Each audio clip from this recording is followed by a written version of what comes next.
share. But what you do find is they share commonality across the board in terms of their emotional attributes, in terms of impulsivity, disinhibition, grandiosity, pathological compulsion, and promiscuity.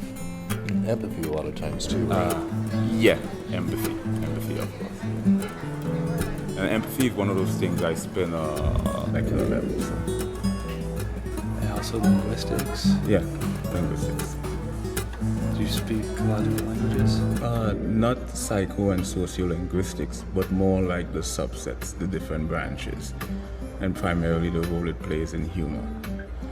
So linguistics has different branches outside being bilingual and trilingual and the study of different languages.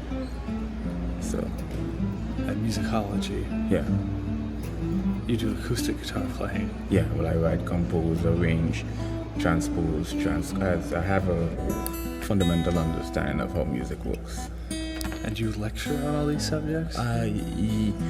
Yeah, because all of these fields intertwine at some given point. If you get into music, you're going to encounter phonology, which is a branch of linguistics that studies sound, and music is sound. And if you study in what is sound, if an A chord is 440 hertz, and you double 440 hertz is basically cycles per second, so number of wave vibration. So we've just transcended beyond music into physics. So they overlap at some given point in different areas. Okay.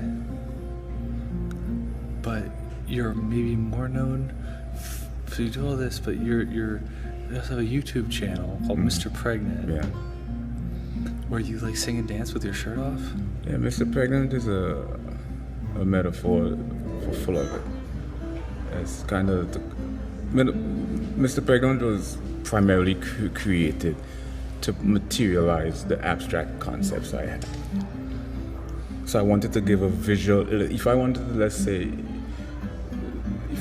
to illustrate visuals, I go walk, do a lot of putting thoughts and idea into perspective, self-reflection. Okay, that's